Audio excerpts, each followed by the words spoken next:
Bismillahirrahmanirrahim. Alhamdulillahi Rabbil Alameen. Rabbi shrah li sadri wa yassir li amri wahlul 'uqdatam min lisani yafqahu qawli. Now today I want to start some of the important topics of the gastroenterology and the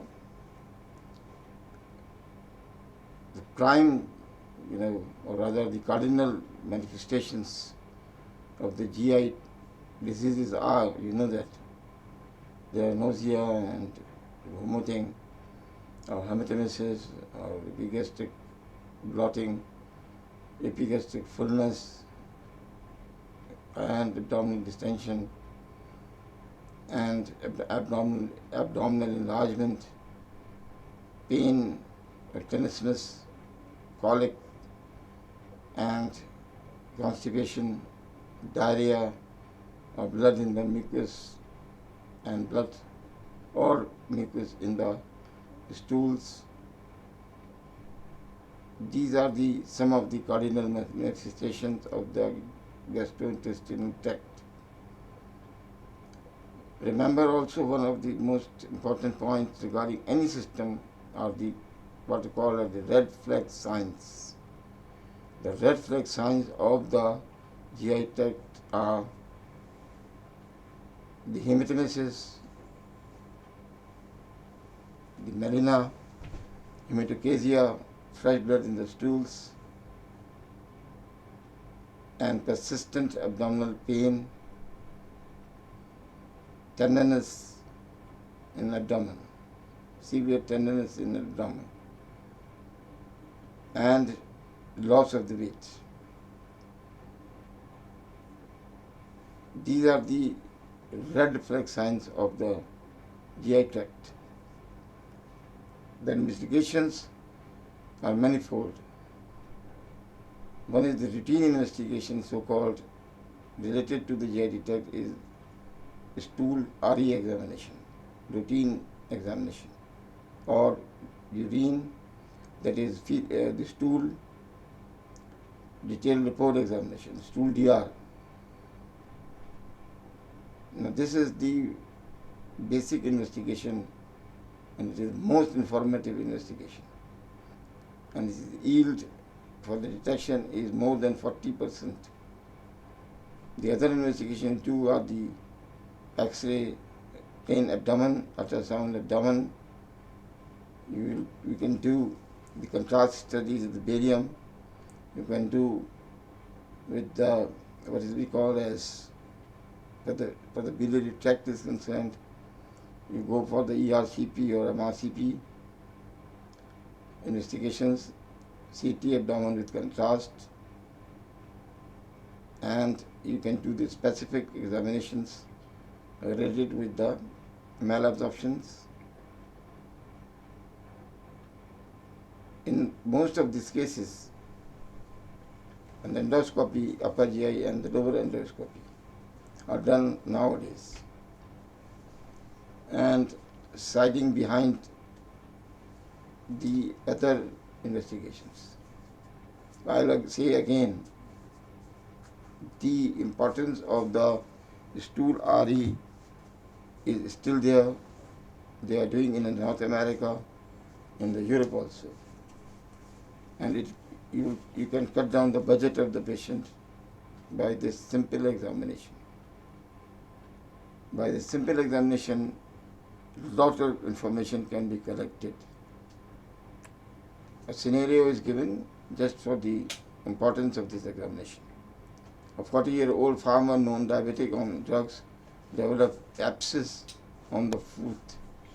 Abscess was drained and drugs prescribed. After 3 days of the prescription of these drugs, he developed the watery diarrhea, explosive in nature, with tenesmus 3 to 4 times per hour. Stools were light yellow, had no visible fecal matter or any mucus or blood. The hemoglobin was 14 gram %. Total leukocyte count 9,000. Random blood sugar 213.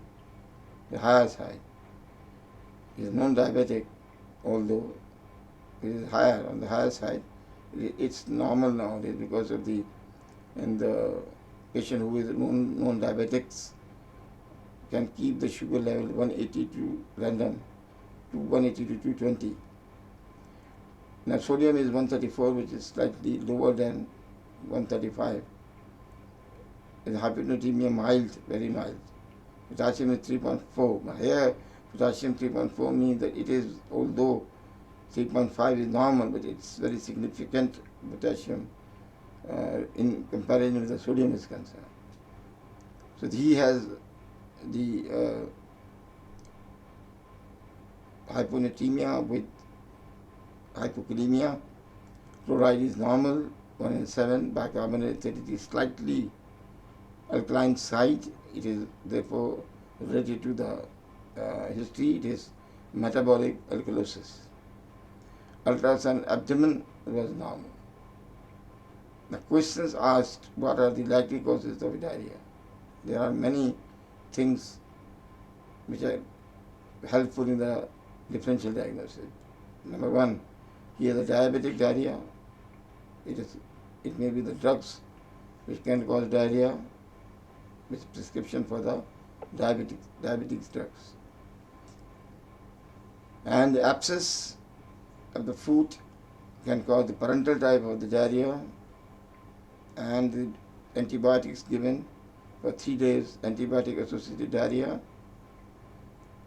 It may be possibility of the infective in nature. Other than that, infective diarrhea.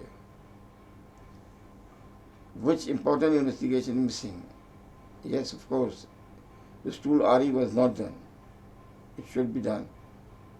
People are stressing on ultrasonography of the abdomen, but its yield is not more than 25% in diagnosing most of the diseases. We are doing it just for the comorbids, detecting comorbids and the satisfaction for the patient. What is the role of the investigation in the GI disorders? Stool random, the routine examination is the most important diagnostic and cost-effective investigation in most of the diseases related with the GI tract. What is the most probable cause of the diarrhea in this patient? What is the confirmatory test? Probable cause of diarrhea in this case is the antibiotic-associated diarrhea, that is called Clostridium difficile-associated diarrhea. To confirm your diagnosis, you can do stool RE. If there are more WBC, you find more than 5 or more than 7 significant leukocytes in the presence of this history is very close to the antibiotic-associated diarrhea. Secondly, you can do what we call toxin A and B of the Clostridium difficile in the stool examination. This is a specific test they are doing. Although it is costly examination, it costs in Pakistan about 5,000 to 10,000 rupees. So we diagnose on the basis of the history and on the stool RE examination in most of the cases. But they're going for the detection of the toxin A and B for the Clostridium difficile. Now, formation of the feces is the main work, prime function of the colon. Absorption of the water, number one, absorption of the electrolytes, and number third, the formation of the excretory products, that is the feces. The feces is the end result, end product in the GI tract, a very long distance from cecum to the anus canal, and in a distance covered by this. What you have eaten is this. Water is absorbed 90% or more than that, and 10 to 20% only water is remaining, and the fecal matter is mixed with it, and you will see the stool formation, and the stool bulk will give the initiative process, that is called the defecation reflex, and you go for the toilet.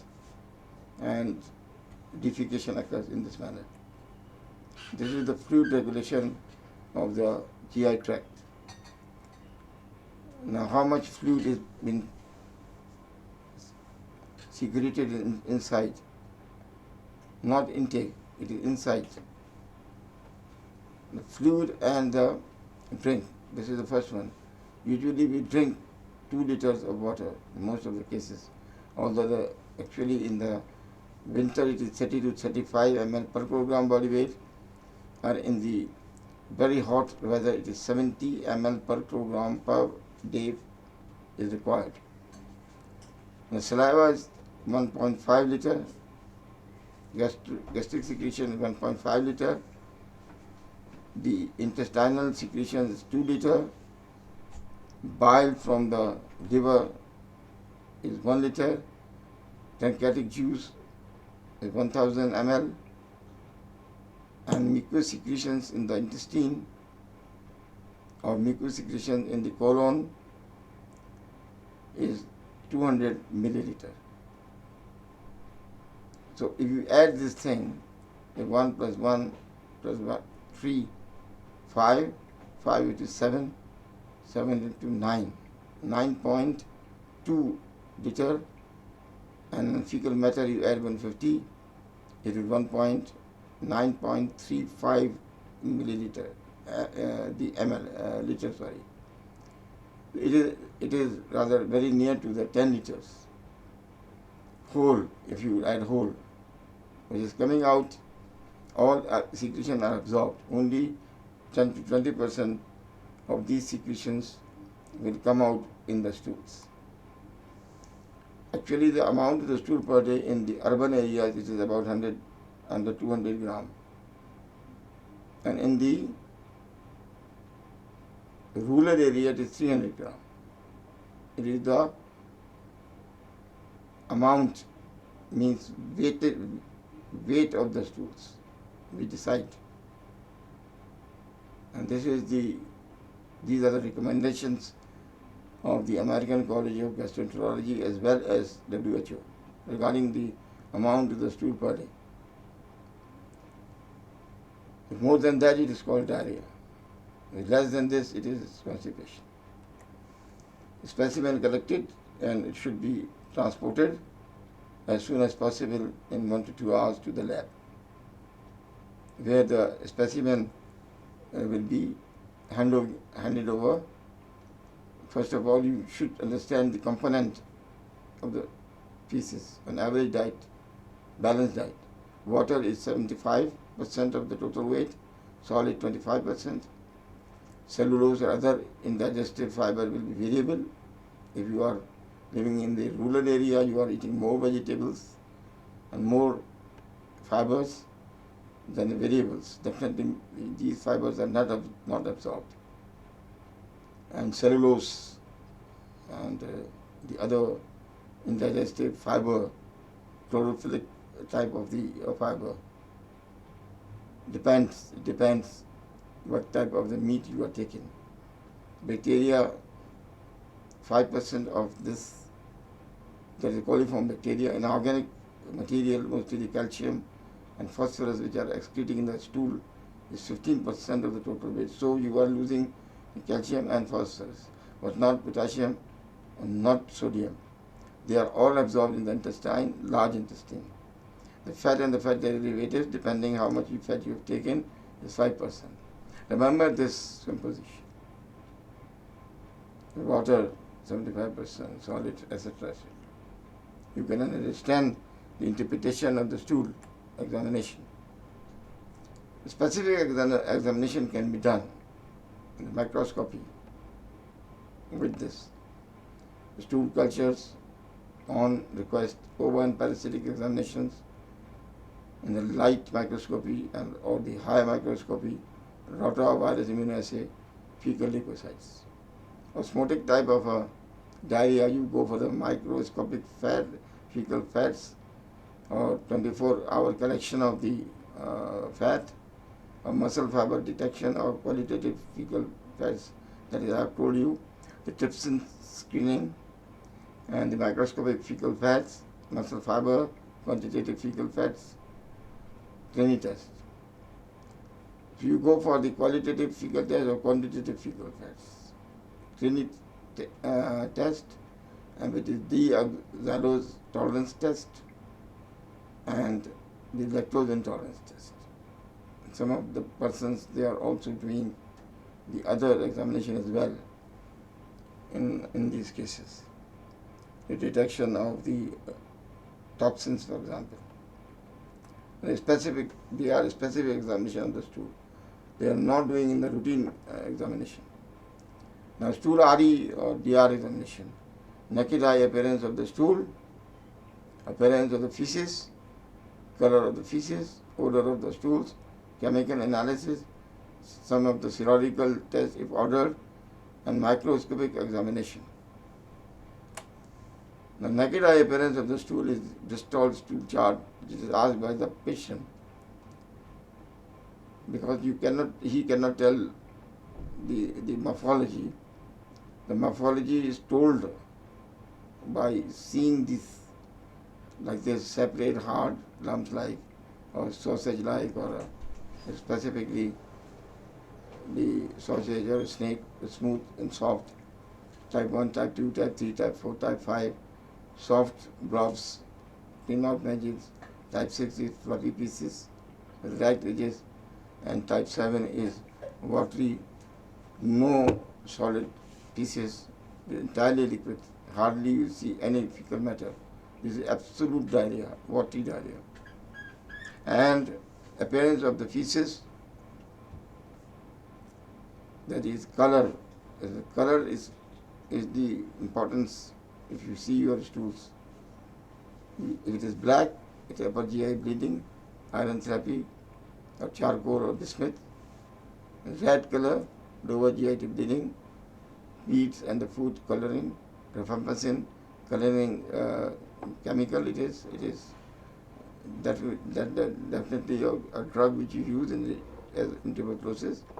Pale yellow, white, grey stools, biliary obstruction, barium sulfate, biliverdin oral antibiotics have been given, and the green color is seen in cases of the green vegetables or biliverdin oral antibiotics, which colored green, bulky, frothy, biliary obstruction, and pancreatic disorders.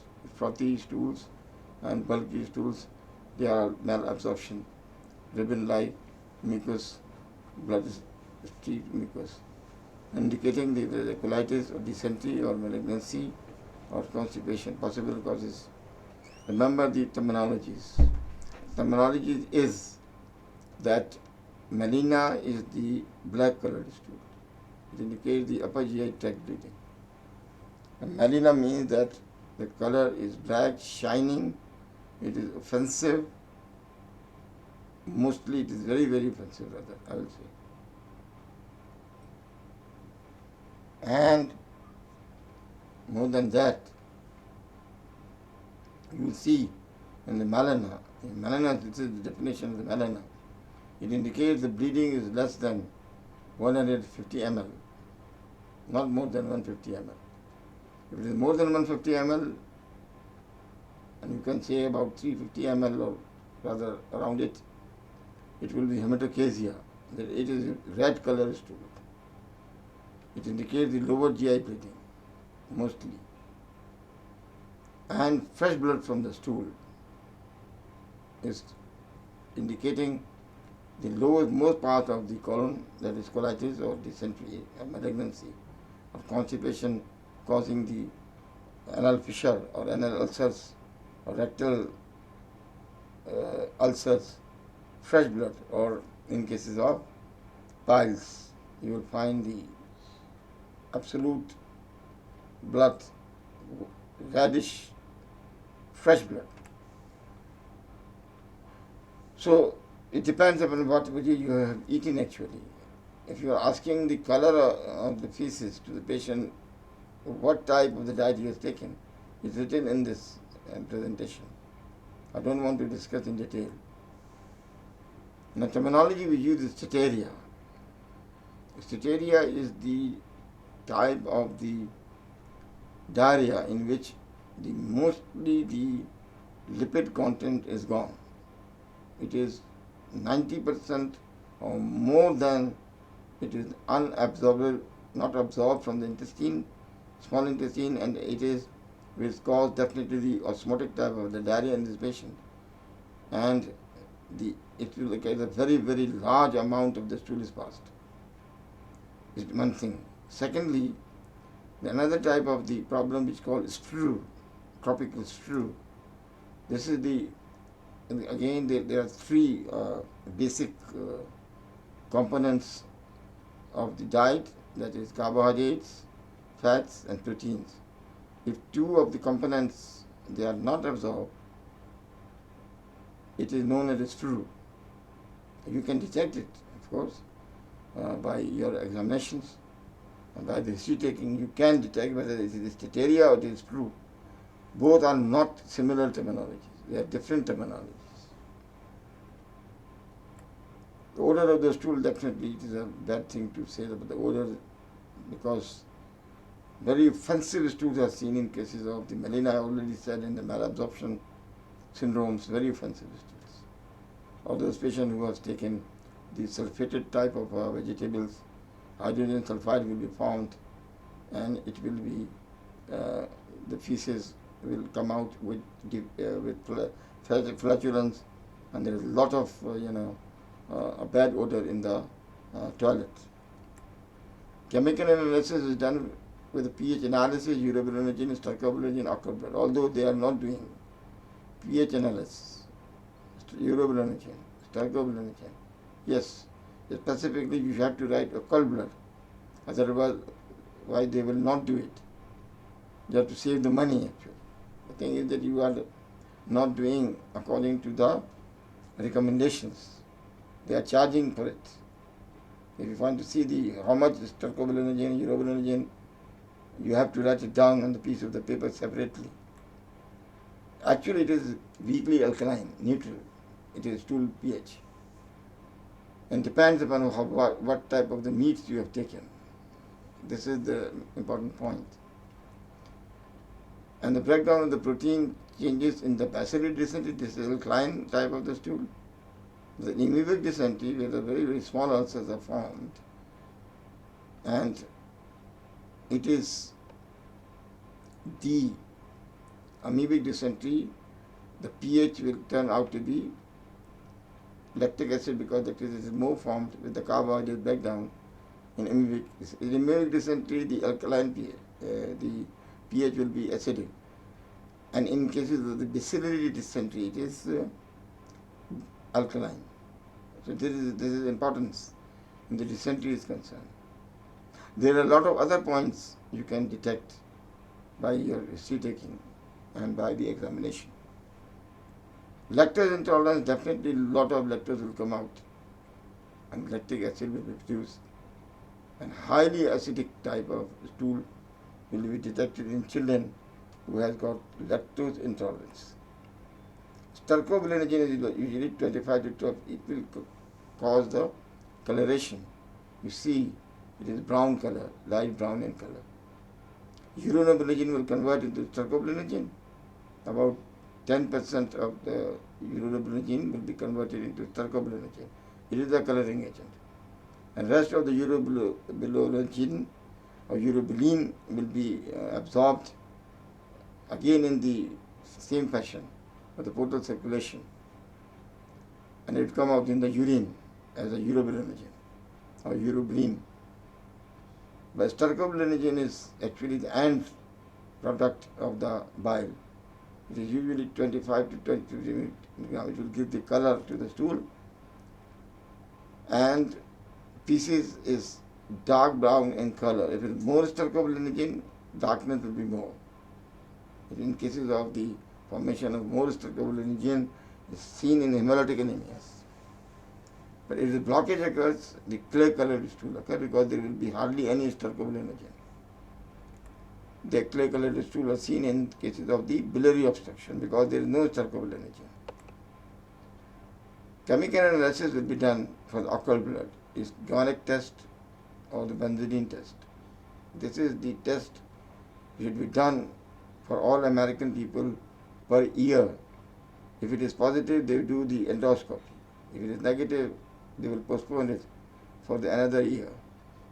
Carcinoma of the colon, if the disease, when it is detected, it is in stage 2 or 3, or it will be more than histopathologically the grade 1 plus, where the possibility of the local spread is possible.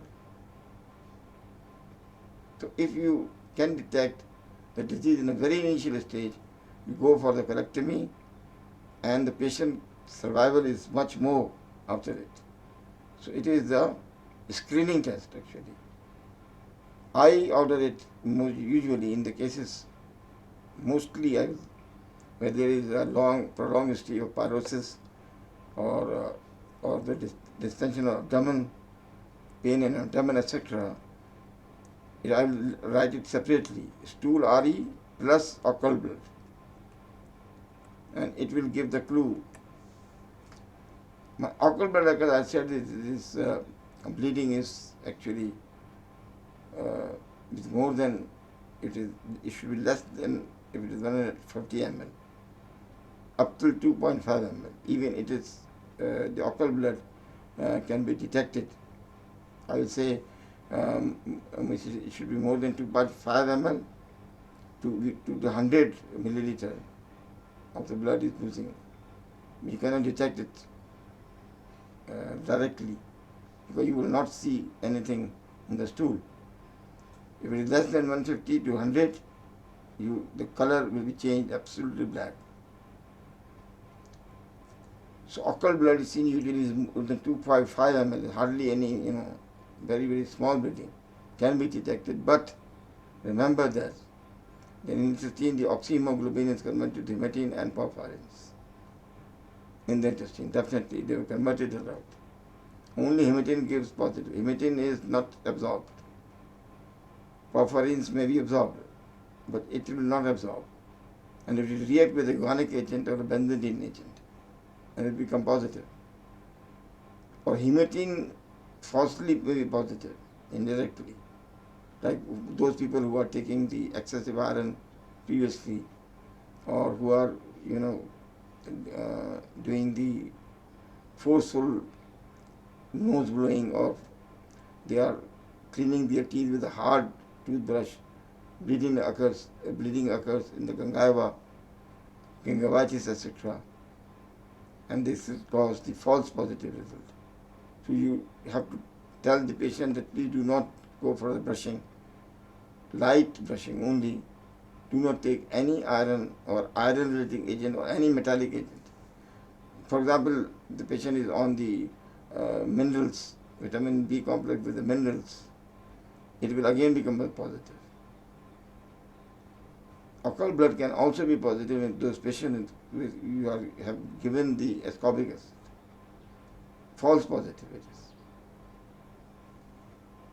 Usually the small ulcers and the cancers initially, they will cause this problem of occult blood, or the ulcerative peptic diseases will cause the positive result. Or many of the small lesions of the small intestine and large intestine, this is very important test for detection. Serological tests can be done in specific states. Like for example, you are doing for the Clostridium difficile diarrhea, toxin A or B can be detected, but you will write it separately. The second one point is very important, H. pylori antigen. This should be written like this: the stool RE plus occult blood plus H. pylori antigen. The antibodies against H. pylori, which is detected as IgG mostly, total immunoglobulins, is actually there are a lot of chances of false positivity and negativity both. You cannot say if the serology of the H. pylori is positive, it means the patient is in an active state or not. You cannot say. The H. pylori antigen detection is a very simple test to be done. If this is positive, it means you have to give the H. pylori therapy, anti-H. pylori therapy to this patient. And then coming for the microscopic examination, and you will see the fat and undigested foods under microscopy, muscle fibers, eggs, segment of parasites and leukocytes, etc. Leukocyte usually not present. In my research, it is less than 3 because of some of the in our country, in my country, in Pakistan. If more than 3, it is definitely significant leukocyte and indicates inflammation of the large intestine. If there is a history of the antibiotics have been taken, that is indicative of the Clostridium difficile colitis. This was a research paper which was published by the College of Physicians and recognized by the American College of Physicians. They said this is a very simple test. History plus leukocytes. History of antibiotics plus more than 3 leukocytes will indicate it is antibiotic-associated diarrhea. Otherwise, it indicates the colitis because of the autoimmune in nature, that is inflammatory bowel disease. More leukocytes are seen. In cases of infective colitis, more leukocytes are seen. Ova parasite, look for it. It's very common, Ascaris lumbricoides. The roundworm infestations. You can pick it up. The patient will tell you that he is passing the worms. Antivirus vermiculare is very small worm. It is around the anal canal where the female lay eggs, and there is irritation around the anal canal, the nocturnal itching perianal. And autoinfection occurs with the antivirus vermicularis. It is the Tinea saginata, which is a very long worm associated with the cattle, bovas, the buffaloes and the cows.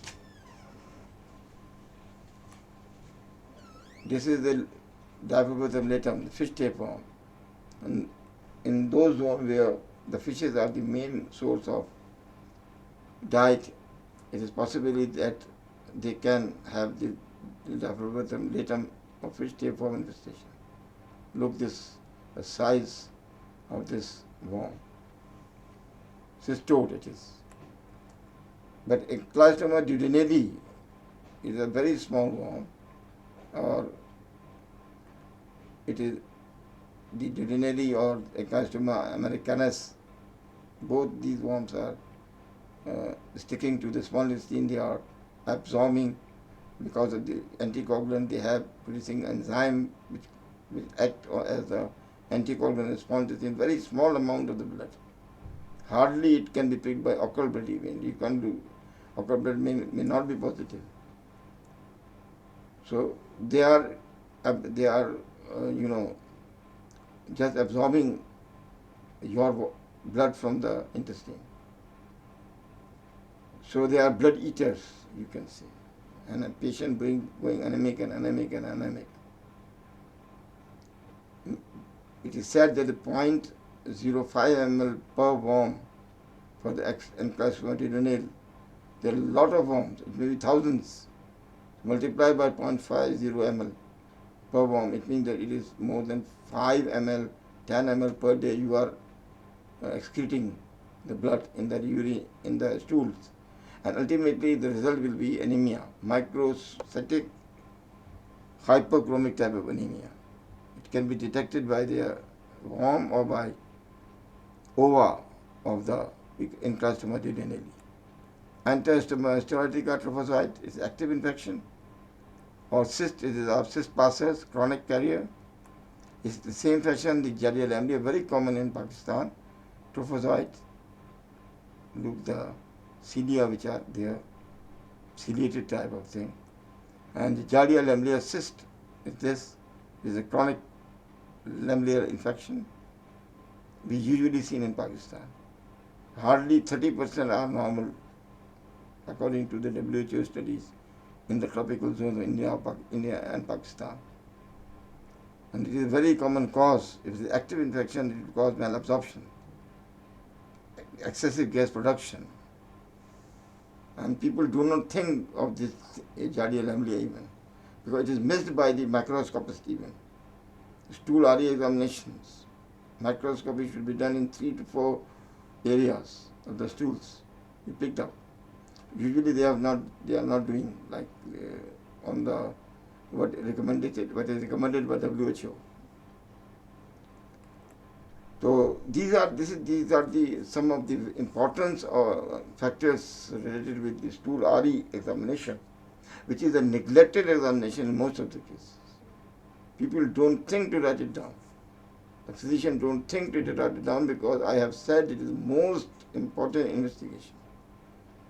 Unless you do this examination, you cannot proceed further. And it is decided and recommended by the American College of Gastroenterology, American College of the Physicians, American College of General Practitioners, and WHO is also supporting that a stool RE examination along with the occult blood should be done, along with the H. pylori should be done. Although in their country they are doing it on a regular basis, H. pylori antigen, occult blood. But in our cases, because they want to earn money, the stool RE examination does not include the occult blood or does not include the H. pylori antigen. You have to write it down like stool RE, advised stool RE plus occult blood plus H. pylori. So it will be more broad spectrum analysis of the stool. I thank you that you have listened to it. I hope that is the informative lecture for those who have attended this or who have seen this video. We will meet it again, inshallah ta'ala, very soon. Assalamu alaikum wa rahmatullahi wa barakatuh.